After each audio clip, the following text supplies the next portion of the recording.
দর্শক, আজকে আপনাদেরকে দেখাবো পাতা দেখে রোগ কিভাবে নির্ণয় করবেন। ফিলিপাইন কালো আখ চাষ করতে গেলে আপনার 3টা রোগের সম্মুখীন হবেন, যা আপনি পাতা দেখে বুঝতে পারবেন যে কোন রোগটি হয়েছে। তো এই আখের 1 নম্বর যে রোগ আছে সেটা হচ্ছে ছত্রাক। এরকম দাগ দাগ হবে, এটা হচ্ছে ছত্রাক। সরি, 2 নম্বর যে হচ্ছে মারাত্মক রোগ, সেটা হচ্ছে মাজরা পোকা। আখ চাষের একমাত্র আখ ছিদ্রকারী পোকা, সেটা হচ্ছে মাজরা পোকা। আর 3 নম্বর যে হচ্ছে আমরা বলি লেদা পোকা।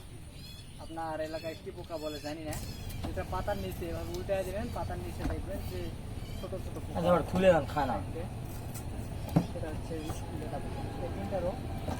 তো এখন দেখেন যে মাজরা পোকাটা আসলে আক্রমণ করলে কিভাবে বুঝবেন।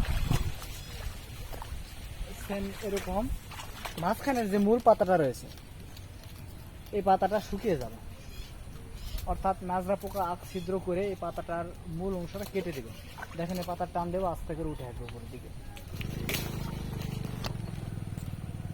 এই যে মাজরা পোকা এটাকে কেটে দিয়েছে, হচ্ছে মূল পাতা, এটা হচ্ছে মাজরা পোকা।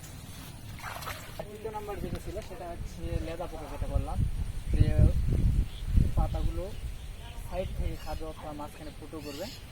তো এই ছিল আখের রোগ। রোগ নিয়ে বেশি কিছু বলার নেই, কারণ এই আখটা অত্যন্ত রোগ সহনশীল, রোগ প্রতিরোধ ক্ষমতা অত্যন্ত বেশি।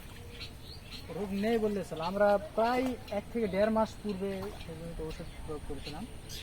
তো এই জন্য এই অবস্থা। আজকে ওষুধ প্রয়োগ করার প্রয়োজন ছিল বলে মনে করছি, তবে আবহাওয়ার যে পরিস্থিতি, ওষুধ প্রয়োগ করার মতো পরিস্থিতি নেই।